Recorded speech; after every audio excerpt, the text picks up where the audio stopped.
production of electricity or goods. And in the long term, the ongoing crisis really affects the ability to invest in more resilient growth pathways. And many of these countries have, in the meanwhile, come forward with their own net zero goals and are actually aiming to transition their economies to renewables-based or clean energy-based energy systems. And this crisis, of course, poses a challenge for the overall delivery. Now we also see that the supply chains that need to be resilient and need to function in order to deliver the transition, not just in Europe, but also beyond, have been ruptured, not just by the COVID outbreak from 2 years ago, but by the ongoing outbreak of pandemic in China, also by the war in Ukraine. On the positive side, the renewables are continuously on a downward cost curve, and investors' attention is increasingly shifting to clean energy solutions, and the investments in fossil fuels are increasingly being considered as investment risk by both private and public investors. So it is at this time of multiple shifts that the European Union comes forward with its international energy strategy, but the strategy itself, or the document that should provide a strategic framework for European engagement on energy, is not just the crisis response. It is in fact a document that has been planned for a long time. This document has been tasked by the Foreign Affairs Council back in 2021 when it outlined the main priorities for the EU's Green Deal abroad and its role in EU's future climate and energy diplomacy, where the clear priorities of the Foreign Affairs Council have been accelerating the global energy transition, promoting the energy efficiency, deepening international cooperation on new technologies, including green hydrogen, discouraging all further investments into fossil fuel-based energy infrastructure, as well as supporting transition mechanisms away from coal and facilitating just transition in the countries of Global South. So all these goals have been on the table for several years now. It is now the fact that international energy strategy will need to reply to the crises that have happened since then, but it also will need, or it is also aimed as kind of a implementation of the European Green Deal abroad. Of course, it needs to reflect the goals of the European Fit for 55 in European international energy engagement. So that's where we are now. And while we're waiting for the international strategy to be released, we would like to take this time today to discuss the role it can play in framing Europe's global response on energy, in framing Europe's engagement with strategic partners and allies, and of course also in enabling Europe to respond to the ongoing energy crisis and maybe also the other crisis that we are seeing now. But before we start discussing what the international strategy could look like, I would like to invite the first of our experts today, Louise van Schaik, to talk a little bit about what European energy diplomacy looked like before this document has come out, and what have been the lessons learned, what have been the best practices that we have seen over the past years. Louise van Schaik is head of unit EU and global affairs at Klingendal. She also coordinates Klingendal research in the field of climate change and sustainable development. And in her research, she has extensively analyzed the EU's performance in multilateral bodies, including in the fields of climate change, health, and food standards. She has also published on related research areas such as EU foreign policy, EU climate change, and EU energy policy, as well as scarcity of national resources and green growth. Louise, welcome. It's great to have you. You have been studying the EU's performance as the global actor for some time now. So the EU is also not starting to engage on energy diplomacy just now, right? Or just as the response to the ongoing crisis, but has a track record, in fact, of foreign energy policy engagement. So what would be your main takeaways on the EU's energy diplomacy in the previous years? And are there any lessons learned or best practices that you came across in your research? Mm-hmm. Yes, thank you, Maria, and thank you for the invitation and for organizing this event at such a timely moment, just ahead of the launch of the international energy strategy, and in a time where energy is actually used as a weapon. which we haven't seen for a long time. So thank you. I've included a few words on indeed what is needed. So what can we learn from cases that we have seen at Klingendahl? We have undertaken case studies on the Western Balkans, on Kazakhstan, on Kenya. We've also looked into India, and we are currently including also the twin transition of tech and digital, green and digital, I should say, in our work on EU-ASEAN dialogue.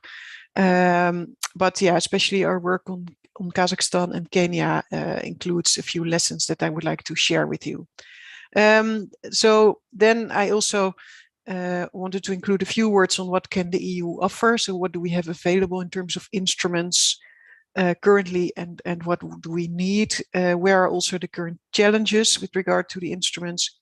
And then zooming out a little bit more to the bigger picture again, let's say the bigger constellation of global geopolitics of today. So let me first of all say we're really looking forward to this new international energy strategy, because the last one was from 2011. And at that moment in time, energy security was a completely different thing. It was still more about, balancing supply and demand. Environmental aspects were one of the three objectives. But yeah, it was still a time of, let's say, fossil dominance, and a belief also that fossil would still be very important, also at least in the near term future. Today we are in 2022. We live in a really different environment. In 2015, the Paris Agreement was adopted. We have the ambitious European Green Deal. We have the climate law that was adopted in the EU that seeks to be climate neutral in 2050, reduction of emissions by at least 55% in 2030, the Fit for 55 package that is linked to that, that's on the table currently being negotiated. And also, as you already alluded to, these council conclusions of 2021 on the external dimension of the European Green Deal, where the EU, that already has a long-standing track record on climate diplomacy, now also says, we want to accelerate explicitly the green energy transition in third countries, and that's in our interest. Well, then on top of that, now, of course, there's the new rationale that says, well, energy are global markets. So if we want to avoid Russia being able to profit from energy, fossil energy exports, then it's in the interest not only to reduce our own consumption of these Russian fossil fuels, but also to encourage other countries in the world to reduce these imports. So this has come, let's say, on top of it, and it's an increased realization that energy efficiency and the transition to clean energy in other parts of the world is also in our interest. And we also realized that even if we start to produce hydrogen as maximum capacities of what is commercially considered viable, then still we would also need to import that. So there is an increased realization that we need the countries, and of course we look most at the countries in the close vicinity, the EU neighborhood countries, as part of our own energy strategy. So it's this realization that it's the energy security and climate change objectives, that they are mutual reinforcing. And this realization already, was in place in Europe since about 2005, the first time when Putin stopped the oil to Ukraine. But it's now, and still with the UK presidency when they were still EU member state, but it's now accelerated and increasingly realized. That being said, of course, we see also that there is a renewed interest in the use of coal and, of course, the LNG and oil and gas diversification from other countries. But everybody realizes this is more the short term, and eventually the long term is to decarbonize. So what have we seen in our case studies? We've looked, for instance, in more depth into Kazakhstan and also into Kenya. Now, Kazakhstan is a clear case study of a fossil exporter, a middle income country, as we call it, where there are ambitions to become more, to become also climate neutral in 2060, to take part in the energy transition. But where also the income of the government is still highly dependent on fossil. There's huge potential for solar, wind, also a big hydrogen plant is already being built in Kazakhstan. And it's also realized that the price fluctuations of fossil, for instance, the very low price during the COVID period, and now the higher prices that caused also was the immediate trigger of the unrest in the country. It was not, the sole reason, of course, but it was the trigger factor why protest erupted in January of this year in Kazakhstan. So there's also this realization, let's say, about the perils of fossil, now the difficulties with the pipelines going through Russia. So Kazakhstan is a country that also sees potential, let's say, in this renewable energy. It's also a country rich in the scarce metals and minerals, rare earths that we might need more for the energy transition that we already demand for.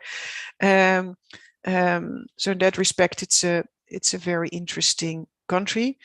It's also a country, and I will come to that later, where the EU has not that much at its disposal to act, because it's falling outside the European neighborhood country, policy. It's a middle income country. So the traditional, let's say, EU instruments to influence the climate and energy policy in third countries is not, super suitable for a country like Kazakhstan and many other middle income fossil exporting countries. So I will come to that. Then there is the case of Kenya, where we did study. Kenya, a country where they already have over 90% of electricity generated by renewables, and also partly that can be considered a European success story, because a lot of European investors went there to invest in wind, solar, and especially geothermal energy, where they are very big and where they have also learned from Iceland with regards to the technology. Has the potential to also expand this regionally. A very difficult region, of course, the Horn of Africa, and perhaps is maybe more of a success than the promises of the South Africa just transition deal. That being said, also in Kenya, there are, of course, issues with regards to energy access levels, and also something we also, by the way, saw in Kazakhstan and many of the other countries, issues with regards to the grid systems. Just like in Europe, in many countries in the world, the grid systems are just not yet up to the speed to allow the massive production of renewables into the systems, to connect the people. And that has, of course, also partially to do with the storage problems, for which battery technologies and hydrogen could potentially be a solution, but these are still largely the things of the future, not yet there today. So balancing the grid, connecting the grid, we've also seen that with Ukraine, how genius that was that it could be connected so quickly to the European grid. Grid energy infrastructure is really a field where hopefully also the new international energy strategy is going to push forward and create new instruments and new possibilities for the EU. So the green transition in other countries is picking up speed. Eventually it will also work, but there is still demand for help. There is a lot of vested interest, and also let's say the belief of the narrative of the European Green Deal, that it's possible to make the transition not only in the rich and wealthy countries in West, but also in other parts of the world. that it's possible to have electrical vehicles, to have hydrogen production, that you can become more competitive and economically strong by energy transition. That's not, let's say, widely shared globally and across the world. And I guess there's also still a lot of work for the EU.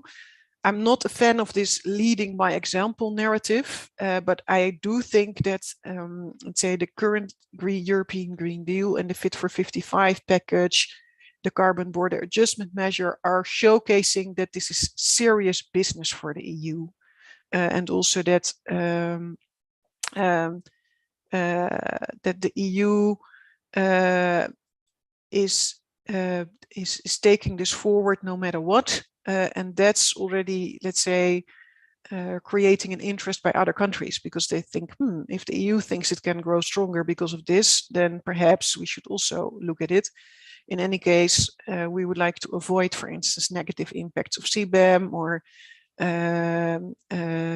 the inherent reductions that will flow from the EU reducing its own carbon footprint. If you look at a country like Kazakhstan, then exports to Europe will really go down as a result of the Fit for 55 and the climate neutrality in 2050 objective.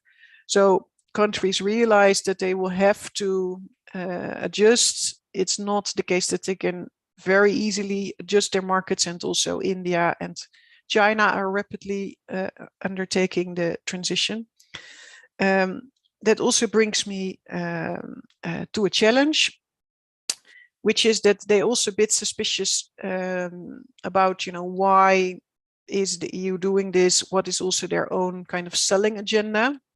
Is this a new form of climate colonialism, neo-imperialistic reflex?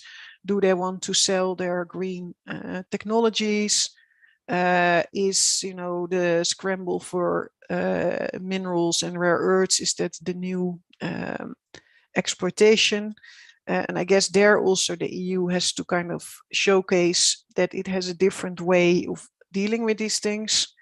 That it also wants to share its technologies, that it's really in its interest if other countries go green, and that it also wants to become an importer of hydrogen, possibly green electricity from the Western Balkans, from countries really close by. So yeah, the EU has to think about, let's say, its image and how it engages also with these third countries to address such concerns. Then, Maria, if you allow me, I will say just a few words about, let's say, the bigger picture. And the bigger picture is indeed that the EU is also vying to become a kind of green tech champion. You could say that in the tech war between Silicon Valley and China, the EU has lost out on some fronts. But this is still a field where, with the industrial policy, with the EU budget, with the European Green Deal permitting, let's say, all the European policy fields, we're trying to make the mile. And the question is, of course, are we going to tie our fate more to the US, or are we keeping a little bit of distance? European strategic sovereignty, strategic autonomy, how do we engage with the dependencies on China, which are really big in some fields of the transition, but where climate change is also one of the fields where we do cooperate? And how do we also deal with the situation where increasingly food and fuel are expensive and also are leading to tensions globally? And how do we kind of bring this into the bigger picture? And also, finally, a field where we are currently engaging a lot of research in is also the role of the military in emissions. Can we be credible in our decarbonization effort if our military is not at the moment, frankly, contributing. And I don't say that we have to do that overnight. I also realize that, let's say, we need the military very much today for the security of ourselves. But the risks also with fuel supply lines in operations and the use, the carbon footprint that is currently used in the military is so massive that I think that's also a field that will eventually need our attention. There's a lot more I could say, but I think I used already quite a bit of time. I'm very much interested to hear what the other speakers have to say, and I will also participate in the panel debate, so then I can also answer the questions and maybe make a few additional points. Thank you, Maria. Thanks a lot, Luis. That was a fantastic tour throughout basically all sectors of energy on which the EU could and has been engaging. Very much see the point of or the need indeed for the EU to engage with the emerging countries that are now maybe not as on board with the energy transition agenda and are growing critical of EU's response to the ongoing crisis indeed, which is for many reasons and well based on the overall security narrative, which is not prevailing given the war in Ukraine is focused on securing fossil fuel supplies for the short term and all the repercussions it has on the developing countries. So I would very much like to hear from you and other panelists in the discussion what in EU's diplomatic approach, aside from what the EU is now doing on oil and gas, and obviously there much more needs to be done there in terms of coordination with large consumers in order to bring the overall global prices down and leverage basically their bias power to alleviate the shocks for the most price sensitive consumers. But there is also this other aspect to the diplomatic engagement, which is focused around all the things that you just highlighted, the technology transfer, enabling clean energy industries participation in other countries, investing in enabling energy infrastructure, including grids, making sure the supply chains work to deliver the transition. So all these kind of things, I would very much like to focus discussion on how they can be used as part or like as a core of international energy strategy, if you like, to re-establish Europeans' global standing as the actor and as the actor that partners trust and are not suspicious of it trying to colonize other regions or basically exploit the resources that others have for its own good. But before we go to the panel, what we actually are now moving into the panel discussion, where I first would like to give floor to our other three excellent speakers for their short remarks. And then we will take questions from the audience. So please, if you have questions, then use the Q&A function in the bottom of your screen. And we will try to take as many as possible. Our next speaker is Karen Ross. He's the Associate Director for Climate Diplomacy, Geopolitics and Security at E3G. Karen is a former British diplomat who resigned over the Iraq War. He's also the founder of the diplomatic advisory group Independent Diplomat, which, among other achievements, set up the High Ambition Coalition led by the Marshall Islands at the Paris Climate Talks. Karen, you have been following and have been directly involved in UK's and European diplomatic engagement over the last two decades, I might say. So today's session is focused on energy landscape and the youth engagement there, but I think we all agree that this cannot be taken out of context of the broader geopolitical shifts we are now all observing. So maybe if you could provide a couple of thoughts on what would be your take of the broader shifts we are seeing today and what has changed in the last major watershed moment, the outbreak of COVID-19, and where is the EU's role in all what's happening right now? Thanks, Maria. I'll make three quick points, which are about the relevance of the IES in the context of geopolitics today, what kind of IES we really need that takes account of the geopolitics today.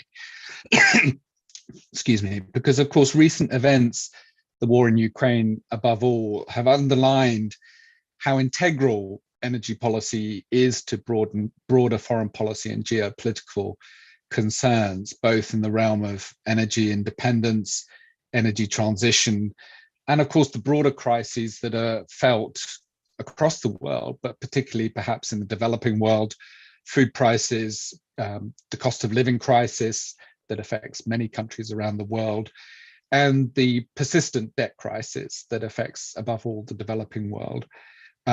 We need energy policy that takes account for all of these factors.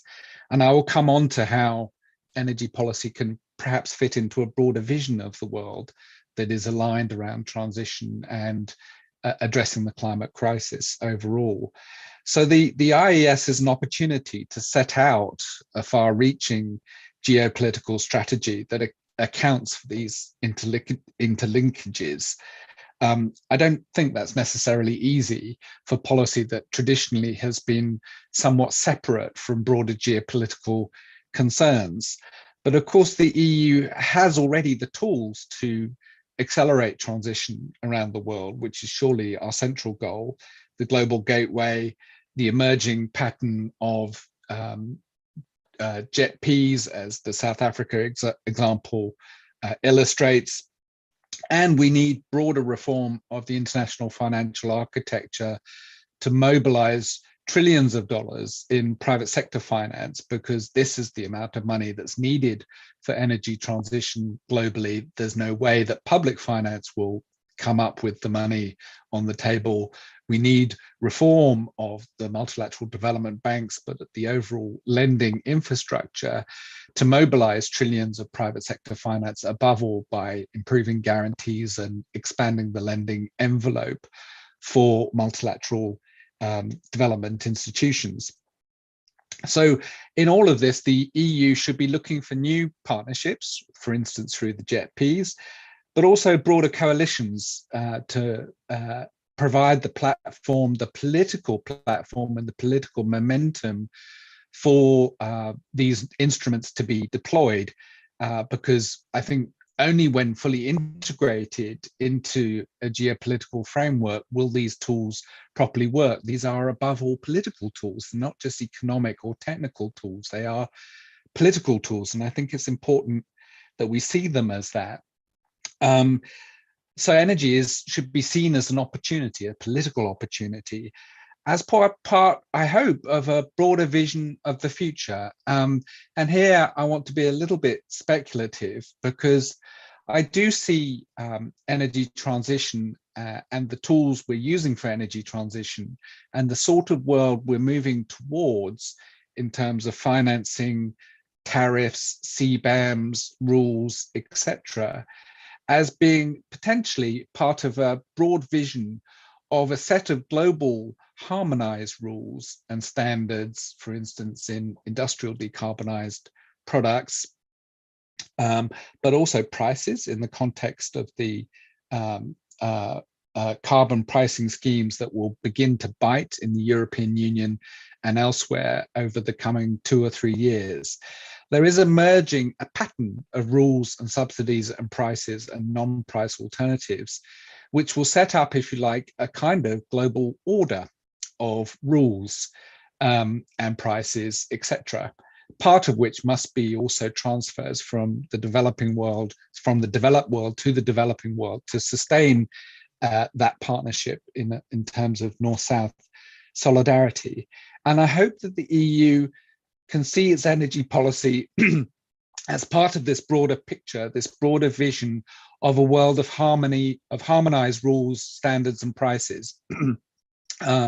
If you like, what we have called in E3G a climate world order, where climate policy and energy transition will be seen as contributing to broader geopolitical strategy, stability, through partnership and coalition, and harmonize rules, which will lessen trade disputes rather than increase them, that will increase global North-South solidarity rather than diminish it, and will, through the interaction of rules and things like CBAMs, subsidies, price mechanisms will accelerate global decarbonization. This is an ambitious vision, but one that we in E3G hope to elaborate over the next few months, and one that we hope that the EU will ultimately buy into as a broader iteration and expression of its ambitions, both for exporting its rules in a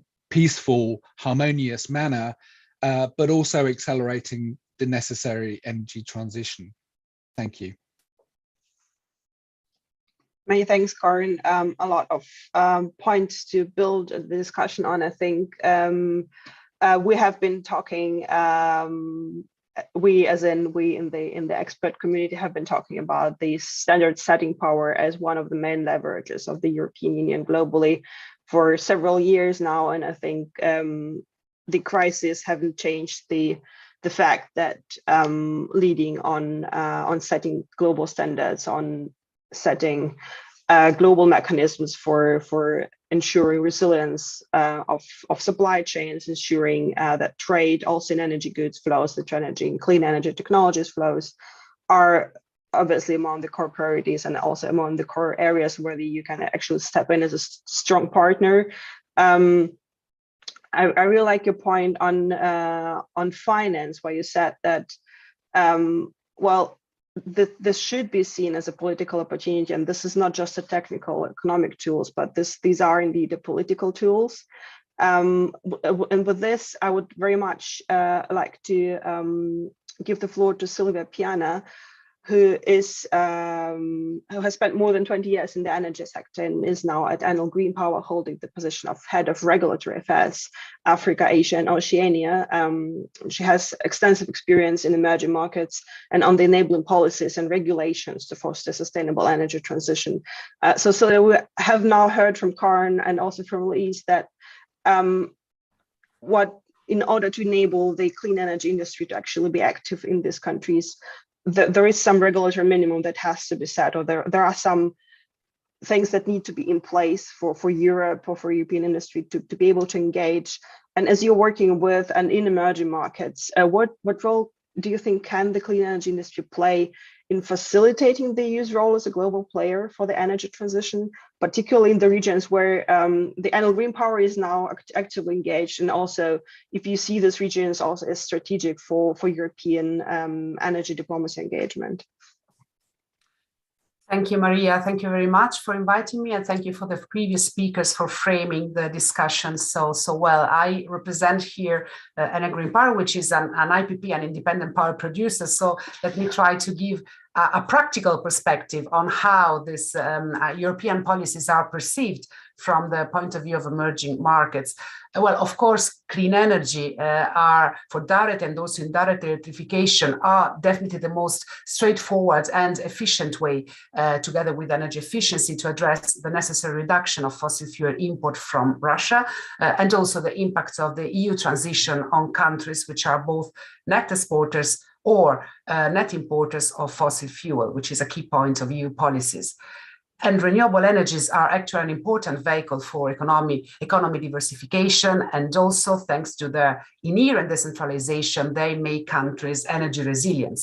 And energy resiliency is a key enabler of democratization and of the political stability, which is one of the objectives, of course, of the European Union. We all know that renewable energies are abundant, affordable, they have a reduced time to market, and if supported by appropriate tools and business models for an efficient grid integration, they are also consistent with energy security. And they create opportunities for sustainable development. So lots of benefits. They have enormous potential in emerging countries.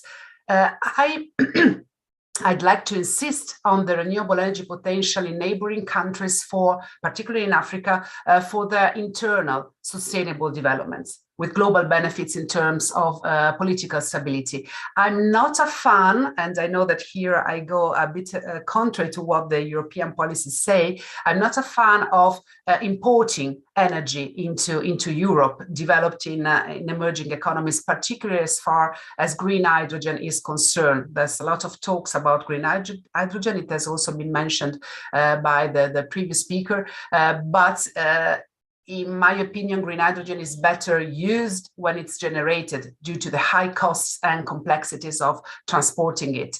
So we should more invest on distribution of electricity for direct and also for indirect electrification of all the hard-to-abate sectors, also because the power network already exists and has a capillary distribution. But let's go to the difficult part, which is the how the EU can help to unlock the renewable energy potential in those countries. And trying to be a bit provocative, I would like to quote a Twitter that the Chinese embassy in Kenya has recently released, and quoting it, let me read it. It's, "Instead of engaging in geopolitical competition, we should compare who has done more for the African people." This is the Twitter. And this is a central point, in my opinion, because from my direct experience, the massive penetration and influence that China has had is having in many developing countries, particularly African countries, is perceived as effective. Whilst sometimes European action is perceived as nice talks. China is materially providing the much needed infrastructure, and then we may discuss about reliability, safety, job protection. Absolutely, these are key topics. But the point is that EU has a lot of active programs, often addressing different needs, and therefore sometimes perceived as scattered and inconsistent, with no single umbrella, with no a single one-stop shop. Lots of funding programs, but also, as Mr. Ross said before, what is needed are guarantees. Guarantees rather than fundings, because there are many fundings available. Of course, they are absolutely important, that grants and loans support guarantees. But we are talking about countries where the states can rarely provide those guarantees. It happens, for instance, in South Africa, all power purchase agreements are supported by government guarantees, but more often it's not possible. So it's very important that in those countries where there is no wholesale market, but there are rather very long-term contracts, 20, 25-year contract for power purchase, they are supported by guarantees for both parties. Performance guarantees from one side and payment guarantees from the other side. So European DFIs, such as the EU investment banks, should explore and make available alternatives when state guarantees are not possible.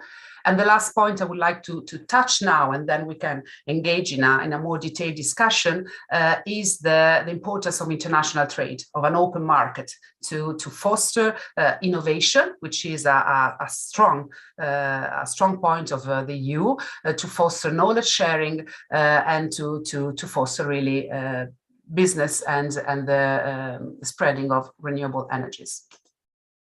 Thank you. It was fantastic, Silvia. Many thanks for the remarks, and I'm sure we'll come back to also to talking about the point of importing or non-importing energy from other countries. The model that you have mentioned is indeed a much more complex one, probably because we're then not talking about relocation of whole industry clusters to neighboring countries, but then also we're talking about partnerships that are on a much more peer-to-peer level than what we would be seeing in this kind of a importer-exporter kind of a relation. Very, very keen to get to this point afterwards. And fair point on China. I think it is difficult to ignore, despite all the political difficulties and China having its cooperation with strings attached. Chinese investments are moving things on the ground, and that's what in the end matters for the countries in the global south. So definitely one lesson learned or lesson to be learned for the future European engagement. Keen to hear what other speakers think about this. But before we get into the discussion, we have our last speaker is Thomas Snowwalk, the Secretary General of the European Heat Pump Association in Brussels, where his main responsibilities are the representation of the industry at the European institutions, networking with other stakeholders in the field of heating and cooling, as well as the management of the association and its future development. He has also been contributing with his expertise to scientific publications, including the International Energy Agency's Energy Technology Perspectives and the RAN 21 Renewables Global global status report. Thomas is also a long-term renewable energy aficionado. He has told me that apart from closely following the energy transition in the electricity and heating sectors, he is actually an owner of a heat pump, PV solar or PV power plant, and a building in which both peacefully cooperate. So he's a basically best practice example for you in person. Thomas, it's great to have you here. And given that it's getting heavy here, particularly given that the heat pump industry has gained this strategic importance for the European Union in its transition away from dependence on Russian fossil fuels or on fossil fuels in general. It should have had probably strategic importance much longer ago, but now this is really happening. Given that heat pumps or sustainable heating and cooling is not something that is just needed by the European Union, but it's also just as urgently needed in many countries of the global south, particularly those that are now suffering from this heat wave. I think it's fair to say that the heat pump industry will need to engage internationally more and more in the coming years. And my question to you, or my first question to you, would be, what do you think the European Union's international energy strategy could deliver to be able to support the European clean energy industry, your industry, not just at home, but also abroad, and what it needs to deliver for the EU to be able to address the ongoing crisis, particularly the energy one? Thank you, Maria, and thank you all the other speakers. I think also Sylvia has given me quite a nice segue when it comes to the discussion on production capacity, exports, and a global value chain. I must say that heat pumps, this very peaceful product, right, that has never made any headlines when it came to war, have now received some unexpected attention. You have read the different communications, heat pumps for peace. Some people have claimed them to be peace pumps. The United States has said, let's invoke the Defense Production Act and send Europe many million of heat pumps to fight the dependency on Russian gas. We are discussing the need for armies of heat pump installers that are supposed to deploy these units. So heat pumps have, if you want to say it with a bit of a humor, have become weapons of mass decarbonization. They can, of course, do all this. We are looking at the moment at a market of 2.1 million heat pumps that are sold in Europe. The world market is much bigger. We are expecting 2.5 million in 2022. That's about 30% of annual boiler sales. So there is already a significant impact that heat pumps are doing. You can, as a rule of thumb, conclude that each million heat pumps sold leads to the displacement of fossil gas of about 1.5 billion cubic meters. We have a stock of 17 million heat pumps, and we can say that by now heat pumps are the biggest single contributor to renewable heat generation in Europe, adding about 1.3 percentage points each year. So there is a substance to these claims that these heat pumps can actually reduce the dependency of Russian, but I would even say of all fossil gas, and they can do this everywhere. We have an international value chain. Luckily, we do not have any critical raw materials, but we need copper, aluminum, steel, and semiconductors. And that means that also in this international value chain, there is a huge opportunity for trade, because components are sourced globally, and that creates quite a significant challenge as we speak, not only as a result of the war, but also as a result of the COVID pandemic and the shipping crisis, I would call that is currently unfolding in China. And I think it's not given enough attention at the moment. So this idea of looking at value chains is certainly something that is relevant. What can the EU do?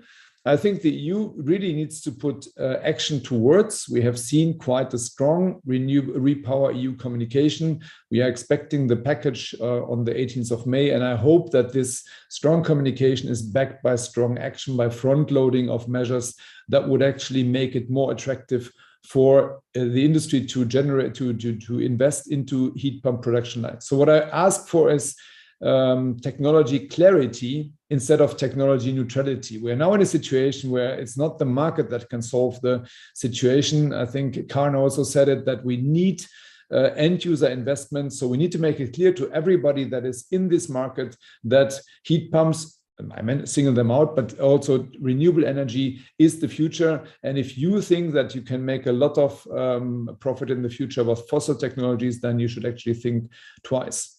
And the industry, we should look at the international market. At the moment, at least half of the production capacity is still in Europe. Also, the European universities and research bodies have a significant knowledge leadership, I would call that.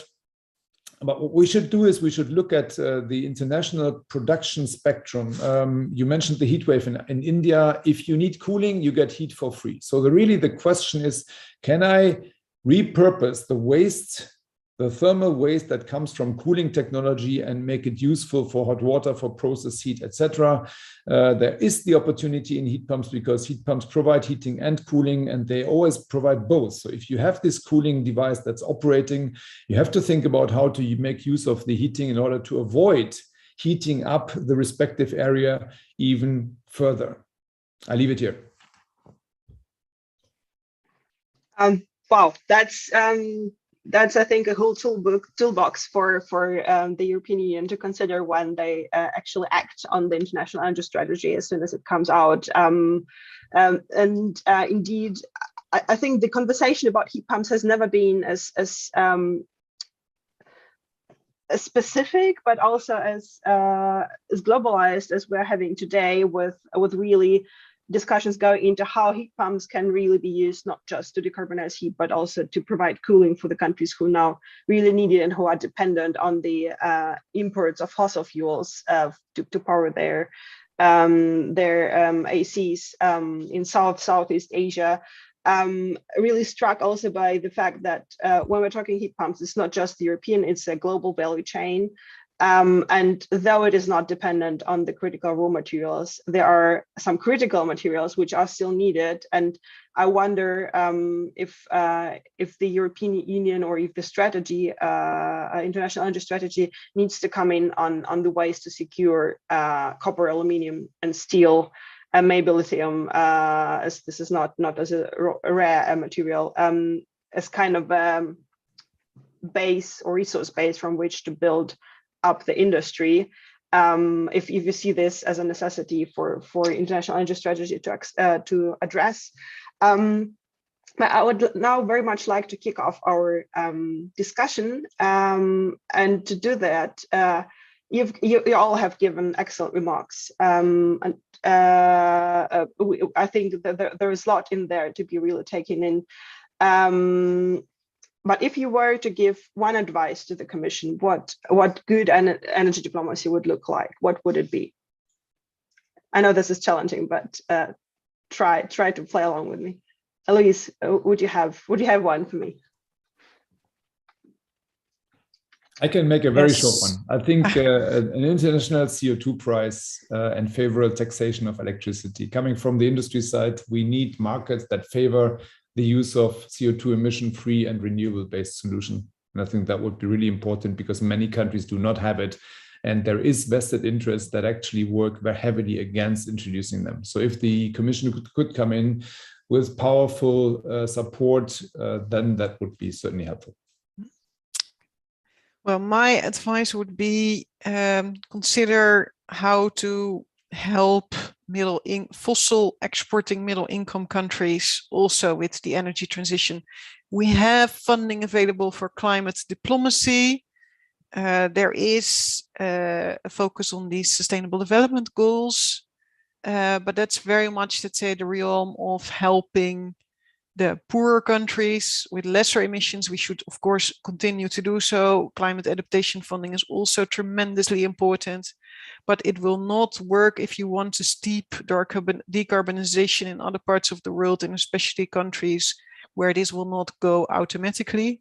So that would be really my advice in the international energy strategy. Do not forget about these countries. And in addition to Kazakhstan, I'm also thinking, I don't know, Colombia, Algeria, let's say Iraq, perhaps, other countries which are not poor countries, which could possibly also have themselves the finance for an energy transition, but still needs, some support with grids, the narrative, how to deal with vested interests, standardization of green hydrogen, these kinds of things. Thanks. Yeah, building on what Louise said, my advice would be clarify and reinforce a very clear policy package about delivering the finance for energy transition, both through public finance as an element of JETPs, but also through tools to mobilize private finance, and that perhaps these should be integrated in some kind of country or regional platforms. This, to me, is the big missing link in energy transition at the moment, which, let's face it, is going to cost an awful lot of money, trillions and trillions. And we need to think hard about how to mobilize those trillions.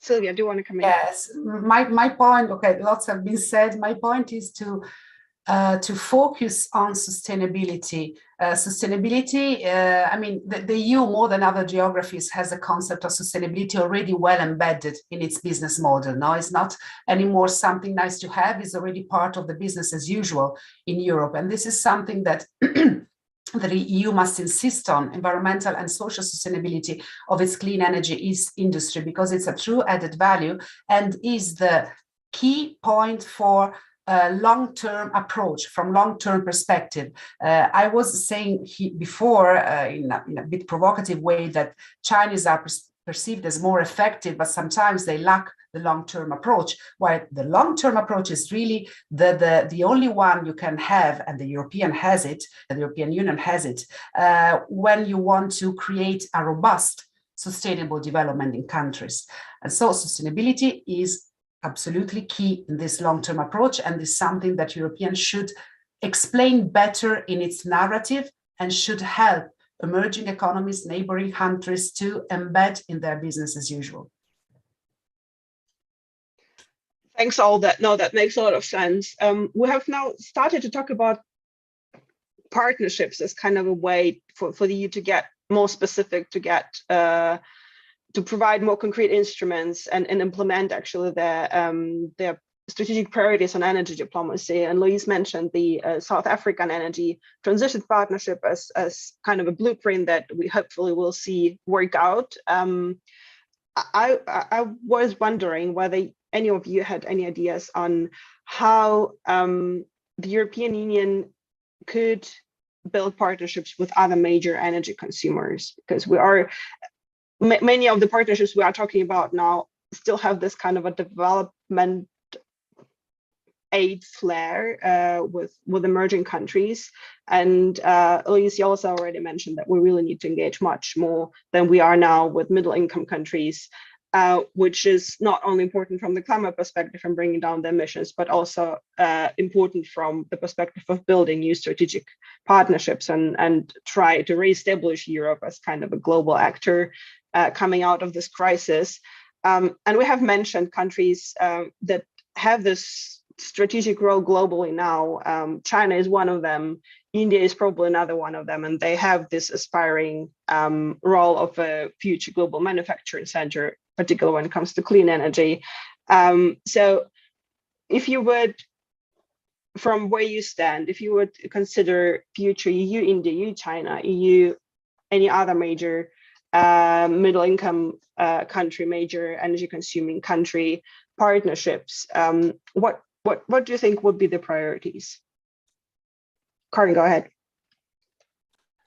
I think it's a really interesting point, thinking about how energy consumers should coordinate better, because the Ukraine crisis has really illustrated that the response of the EU was very piecemeal, fragmented, nationally based, and short-term, in that a lot of countries sort of panicked about their energy policy, bought into LNG infrastructure, which is not a good thing to bake in carbon emitting technologies for the long term, didn't really coordinate until they kind of had to.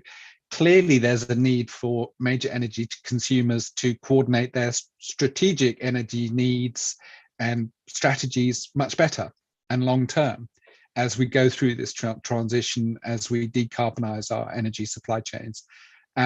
And, you know, one hankers after something equivalent to a kind of cartel of oil price producers on the consumption side, because the consumers of energy have enormous market power, which they're not really using. So I think thinking about coordinating major energy consumers together strategically long term would be a really good idea. Thanks, Karin. Thomas, I believe you raised your hand briefly. Was it a hand? Now let me think first before I say something. Okay, Louise, go ahead then. Yeah, maybe to add to that, I think also the ideas like, you know, with the COVID vaccines, it also took a little while, but then we decided to jointly purchase them for energy. I think it's also slowly moving into that direction. But for instance, for hydrogen, you see now, for instance, Germany making bilateral deals. So maybe we should also think a bit more longer term, you know. I know, Sylvia, that you are skeptical about the amount of green hydrogen that will eventually be exported to the EU. And maybe you're right, maybe also industries would move out and move to the hydrogen production sites and the green electricity production. And the whole value chain will change. The whole industrialization might change also as a consequence of circular economy thinking. But still, I think there will be something like a market, and we have to think about, you know, the standards for this market and the way this market is being organized, perhaps a bit more, and this is the time to do it.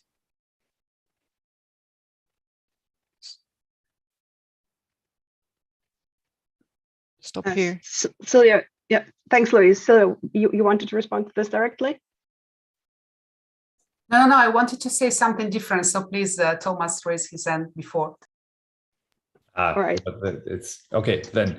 I would come. I think we need to distinguish between what we're discussing here on a global level, which is all these global market for energy products, and that fits hydrogen. And we need to discuss, especially when it comes to end users and heating and cooling, a more local and more geographically confined area. We see how difficult the energy diplomacy is at the moment, where we can discuss an oil embargo because we think that there is replacements from other areas of the world. So the tankers can just turn around left and right, and then they could unload in European ports, and the gas pipelines is not as difficult. So what we would like to see is that this whole discussion about getting rid of Russian gas is actually resulting in a discussion on how to get rid of gas wherever possible, fossil gas. And then heating and cooling in residential and light commercial applications is basically a no-brainer. As I said, 1 million heat pumps sold replaces 1.5 BCM of Russian and other originating gas. And if we discuss that we have about 115 to 120 million buildings in Europe, then you see that we are coming by decarbonizing the full heating sector, we're coming very close to the demand for Russian gas as we speak. And that should be focused. And then we look at it from a system integration perspective. If we look at countries like India, and Europe has a technology leadership, why are we not helping them? I mean, they can probably do it themselves, but for some reason it's not really happening. The sun is shining, you need cooling.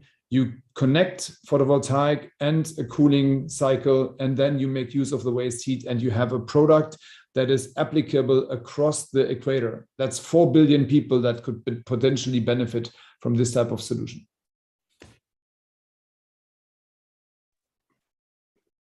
Celia.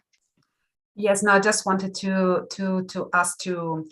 Your question before was if we have some practical examples of countries where, like South Africa, the EU can engage more with as a priority. And I would like to talk about India, to spend some word about India.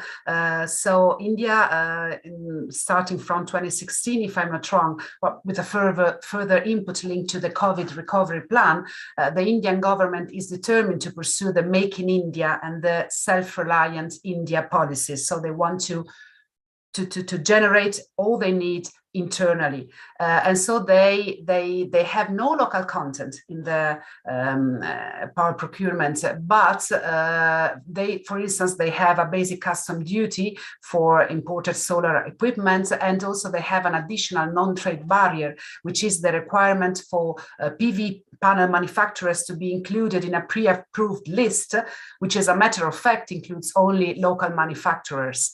Now, this is in principle okay, absolutely, but it might prove to be counterproductive if those measures are applied without flexibility. For instance, in my opinion, no basic custom duty should be applied for the import of innovative product, such as, I don't know, bifacial solar panels. And this could be a disadvantage for India and a disadvantage, for instance, for the European Union, who has this innovation and can make some very efficient knowledge sharing of this innovation. But we need to have an open market. We don't need to have all these barriers. I know that discussion for a free trade agreements between the EU and India has started again. It will be a very tough discussion, a very tough negotiation, because India really has its own interest to protect, but the EU must really struggle, in my opinion, to promote this open trade policy with all the countries, and particularly with countries such as India that are so hunger of energy, not just green energy, and that has such a big need to develop. And lastly, I saw that a person asked a question why we don't invest more in, let me see, open it in the chat, why we don't focus more in importing industrial goods from countries with a lot of renewable energies rather than producing those goods internally, if I understood well the question from Manuel Berkel. Well, my first response is we should do both, of course, and particularly if the countries, third countries generate those industrial goods with green energy, so they don't have to pay the CBAM.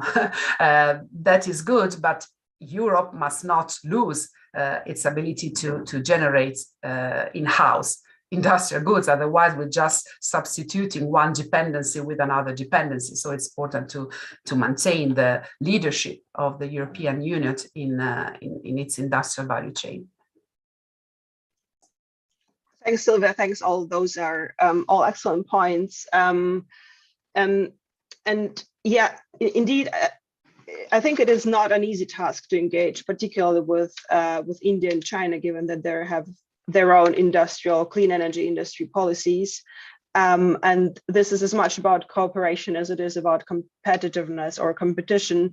This is, however, nothing different from how EU thinks currently about its engagement with the United States, which is now being seen as one of the central partners for enabling the Repower EU, and probably is among the central countries to focus on building partnerships within the international energy strategy or within the diplomatic outreach. So if any of you would maybe like to comment on, I don't think we need to talk about taking sides when in EU's clean energy engagement globally. So who will the EU side with, the US or China, or the US or India and China? But we probably do need to think about how this constellation will work out, and how can EU be actually not a proxy of some country, or not, not building alliances against others, but how can it actually lead the establishment of something that can be called a global clean energy regime or a global clean energy industry? Does the EU has this capacity? And if it does, what instruments would you name that EU could actually use to build up this leverage? I think Thomas was first and then Louise. I would echo that question. If you look at what's happening at the moment, my feeling is more that we are disentangling this world market into separate blocks. And the question would really be, are we moving into a direction where the UN or any other body, the International Renewable Energy Agency or similar, could become a networking ground that would lead to a global shift towards renewables? Or are we trying to sell the respective products to the other parts of the world? And then Europe has, because of its scarcity, a leadership when it comes to energy efficiency, but that often comes at a price. And we see that, especially for heat pumps, the Chinese market is now growing also internally, which would mean that economies of scale can probably be reaped much faster in China than they are currently reaped in Europe. And that's why it's so important to create this home market that I was talking about, so that the investments happening in Europe. But that brings me back to this question where I don't have an answer to. Is this going to be a global renewables world, or are we, at least for the meantime, for the interim time, looking at market leadership that we then want to use for export opportunities?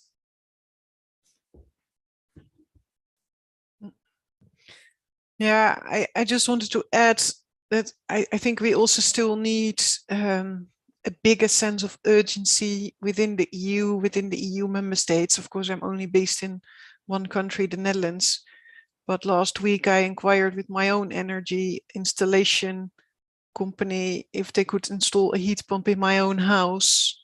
And frankly speaking, the answer was very frustrating, because they said they didn't do that yet because there were still technical issues and the demand was not big enough. I mean, then we speak about a country like the Netherlands, where there's also severe labor shortages hampering the transition. But let's say if I compare this to the COVID period, where we were very quick with the development of vaccines, with the rollout of the vaccination campaigns, well, there were also issues, but we were quick on our feet. Now, what you expect is also kind of more a wartime mentality to really go for this energy transition. And I still have the impression that we go too slow. So in order to impress, let's say, the rest of the world, we also really have to pick up speed within our own countries. And if you see, let's say, the price also that we now have to pay to compensate the vulnerable groups who can't pay their energy bills anymore, and compare that to the investments that are needed at home, then this is also something I really hope next week they will underline, but it will also that I hope that it will trickle down to the EU member states level and to, let's say, even the local governments level, and to the European private sector, that if, you know, they are really concerned about, you know, the war in Ukraine, the climate crisis, they also have to take their part and contribute to the energy transition. So yeah, that's just my, you know, private message. My experience of last week. Pretty, yeah, I was pretty shocked actually by it. Yeah. No, absolutely, and I, from my personal experience, can add on the situation in Germany being not much different in some cases, where households are really trying to move very fast away from dependency on oil and gas based heating, and face some infrastructural problems in moving quickly to heat pumps. But I very much second, and I think there has been an agreement among some speakers in the chat as well that the delivery of Repower EU at home is not just leading by example, but it actually establishes a business case for other countries to be willing to follow. So this is our homework we also need to do in parallel to the international energy strategy. We have a question in the chat, or we have a question in the Q&A section on what does the private sector is expecting from the new and soon to be approved 10E regulation. This is obviously the question that's more inward EU looking. Very keen to hear your responses to that, and maybe if you can expand towards the EU's engagement on infrastructure development with neighboring countries. What would you expect? What would you see as helpful? I think Sylvia, you mentioned the interconnector with Ukraine. And Alois, it was you in your introductory remarks. So these things can happen really quickly if energy transition is elevated to kind of a level of national security priority. So what would you see within the EU and between the EU and the neighborhood in terms of infrastructure? What should happen? What would you like to see? Well, it's difficult to exhaust this issue in a few minutes, but in general, as a principle, all connecting infrastructure are something good. However, it's very important to focus on the ex ante, on the key technologies you want to develop to achieve decarbonization, and then you decide what infrastructure do you need. So again, we should focus on technologies that are no shortcuts to decarbonization. I'm sorry to bring this issue again, but green hydrogen is absolutely good. must be developed for hard-to-abate sectors. Blue hydrogen, the one with CCS, requires a massive infrastructure for developing CCS, which requires many years to be developed with a high risk of stranded assets. And then we should reconvert all the infrastructure for transporting gas with many security concerns, very costly, very expensive, in order to transport hydrogen. This is why I was saying before that hydrogen must be green and it's better used when it's consumed. A different approach is for electricity, because infrastructure for electricity already exists, and we should definitely enhance cross-border infrastructure, because this is a good example is the interconnection between Morocco and Spain. For instance, Morocco used to import electricity from Spain, and now very often it became an exporter of the same electricity. And Morocco, with this huge potential in terms of development of wind and solar generation, can export clean electricity into Spain and then into Europe. And this also opens the way for cross-border agreements, PPA, cross-border PPAs, cross-border power purchase agreements, which can go in one direction and in another direction. And industrial consumers, for instance, in Spain, can benefit from green energy coming directly from Morocco. And this is a market that must be further open. So there are many opportunities lagging behind the development of infrastructure in electricity. Thanks, Silvia. Thomas, go ahead. Quick shout out in supporting all of this. And since you mentioned 10E, in our opinion, 10E should actually focus much more on electricity than on gas. And that has not been done in the last round of communications. We are part of the Electrification Alliance. Okay, you may guess that we are biased. Yes, we are. But electricity is getting greener much, much faster than molecules, than gas. And hence it should actually, in this context of technology clarity, should be given priority, including the system integration with heating and cooling. Thanks, Thomas. That's yeah, absolutely valid point, and maybe also mentioning the comment you made in the chat on the first in comments on the carbon emissions of the military sector, where you don't need much more than just electrify the buildings, the military buildings, by shifting them to renewable heating, cooling, and electricity, and that would already make a huge dent in overall CO2 emissions of this concrete sector. So definitely focus on electricity might be needs to be central. I have another question in the chat, which yeah, would maybe very much like to address to all the speakers on how do you think could the EU best mobilize private finance for energy transition in third countries? International energy strategy obviously will need to address the finance question as well, because Sylvia, as you said, we can't be just stock anymore. We need to implement stuff. We need to invest in infrastructure and make sure that countries see Europe can deliver.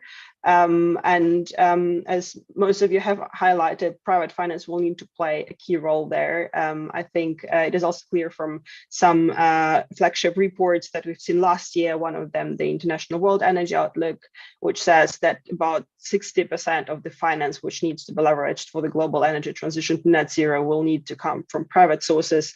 But on the other side, the rest of it is public finance, and its role is to enable probably private finance to flow into the new sectors, into new countries.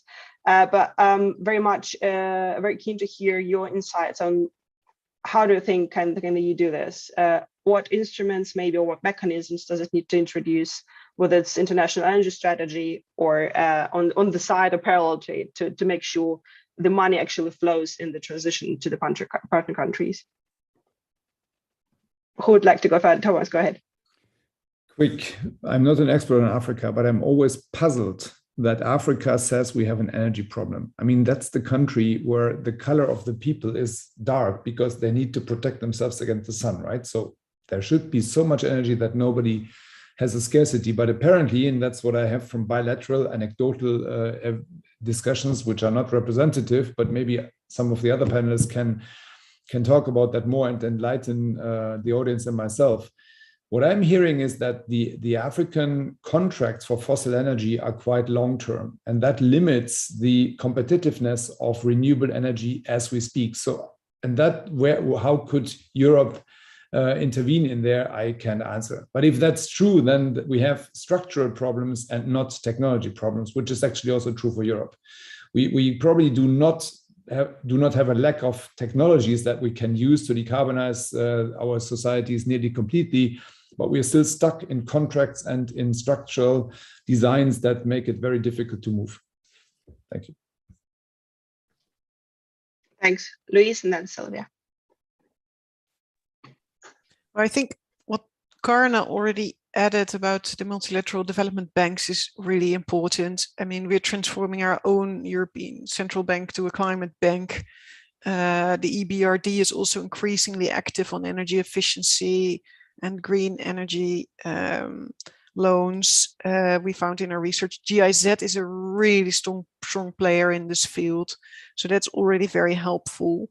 I think the big decision in Glasgow to end export credit facilities for fossil investments is also potentially a game changer. And if the EU would establish its own export credit facility, maybe specifically for green investments, that could also help. So that would be things I could think. The Team Europe initiatives that are already in place and very often target already green energy is very useful. Global Gateway, although there are complaints that it's mainly loans and not grants, and you might wish to have grants to add to private sector loans, so that the guarantee issue is solved, and maybe the infrastructure is helped, so that private investors know that if they produce renewables, that there is the solid infrastructure to pick it up, and that the electrification is really taking place. So that are a few things. Then maybe the last thing is the taxonomy. I mean, we have now the taxonomy. I know that in the environmental movement there is critics, about the nuclear and gas, that it was still possible to finance this. But at least it's a standards setting mechanism for investments. Why not try to upload that to the G7, G20, maybe the multilateral development banks, put pressure that similar standards have to be adopted globally. Try to kind of push for that, so that the money that is available for energy investments and which is going to be invested is going into the right direction. I guess that's one of the big challenges, that it's no longer being used for coal-fired power plants. Although China, with the Belt and Road Initiative in Glasgow, has of course also said that it will no longer fund coal-fired power plants abroad. So that's also massive things. But yeah, I guess it's in these fields. I'm also very much interested to hear what the others have in mind on this front. Yes, absolutely. We have Karin, and then Thomas, you wanted to come in. I would only reiterate what I said in my introductory remarks, which is there is a huge need to mobilize huge quantities of money. This money is not going to come from the public purse, at least nothing like enough. Instead, we should think about using that money from public finance to mobilize private finance through a couple of mechanisms. One is the Just Energy Transition Partnerships, the JETPs, as we've illustrated with South Africa, but they're illustrative of the kind of problems we're already facing.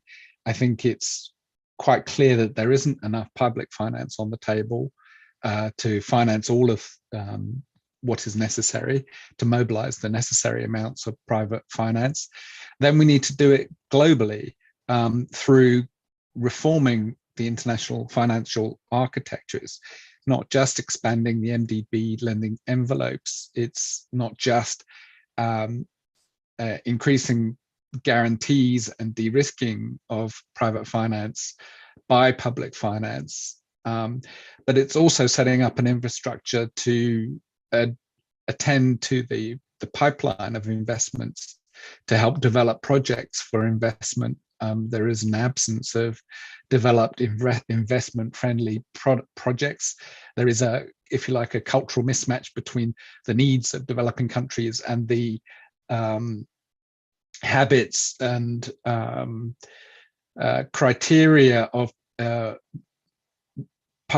private finance in the developed world, which all through the chain of lending and investment needs to be lubricated, if you like. And that's a fairly major undertaking in terms of the amounts of money we're talking about. And the EU should take a leading role in this. At the moment, there is discussion in the G7 on this. I think the EU is reasonably positive in that discussion, and it does need big countries like Germany, France, and the US to take this forward. But at the moment, I don't necessarily see the vision to take on that global picture. There's quite a concentration on the jet Ps as a vehicle, which is all well and good, but that's only country by country, of course.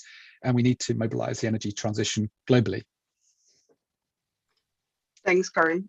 Sylvia, you wanted to comment on this question?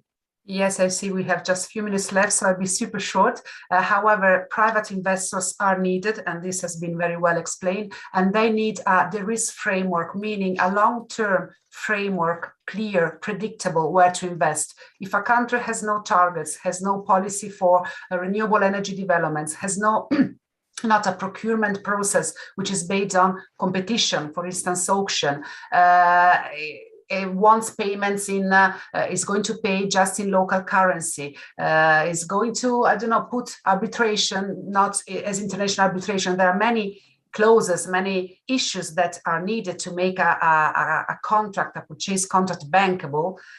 This is not going to happen. And the countries which set up such a framework, for instance, Morocco, for instance, South Africa, but also many others, Zambia, for instance, Tunisia is going to start, etc. They are experiencing successful investments from private sector. So you need to set up this framework, and Europe can definitely help with providing the technical assistance much needed to set up this framework in all the other countries.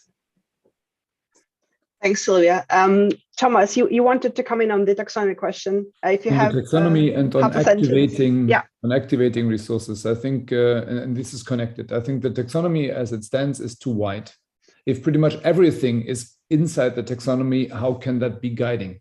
And I have heard quite a few global financing bodies that say we will not use this taxonomy because it's not helpful. It's not giving us guidance on where to put the money. So if we want to activate huge amounts of private money, we have to give a clear guidance of what is sustainable in the future. And I think the taxonomy as it stands doesn't fulfill that job. Actually, the parliament has pretty much, or we will see a very critical opinion on that. Thanks so much. We have a couple minutes left only. And I would like to raise one last thing with you, and would like one sentence from each of you on the playing from the kind of reverse logic. We have talked now a lot about what the EU should ideally deliver to position itself as a global actor amidst ongoing crisis, and given its own Green Deal and Fit for 55 goals. What if the EU continues its current approach on the energy diplomacy without much adjustment to what has been happening on the energy markets, on technology, and on geopolitics? And what might that mean for EU's global standing? I know this is a large question, but if you could just give me one or half a sentence on this. Karin, would you like to go first? I just think it would be a huge missed opportunity. I mean, we're in a major moment of transition in the climate world, from having targets to implementing those targets and making the necessary changes in our economy. And I think there's a massive opportunity for the EU to be shaping that space, both through finance, but also rules and frameworks, as Sylvia mentioned. Thanks, Karin. Anyone else? Even worse than missing an opportunity, not remaining, not becoming a leader in energy transition, exploiting the proximity, the geographical proximity with economies such as the African one, would really be a disaster, because the competition is so high, and we are the only one to have such a geographical proximity. We can benefit from. It's in a win-win situation, of course, not just for Europe, but also for emerging economies. Thanks, Luia. Thomas, your final word. Not mentioned so far. If we don't pursue this opportunity, there's also an image aspect. Europe has long claimed to be leader in decarbonization and the deployment of renewable energy. And as Sylvia has quoted this Chinese economics ministry tweet, we need to deliver on these promises. And maybe that is a bit of a challenge for Europe because it's seen often as over-promising and under-delivering, and that should be the reverse.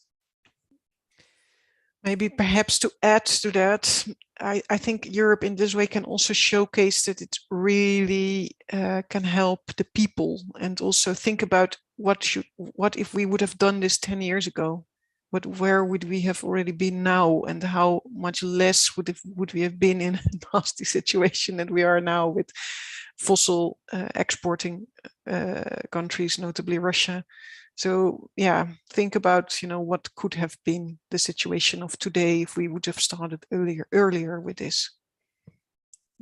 Absolutely, sounds like a very time-worthy research project, I think, Louise, for you to take away.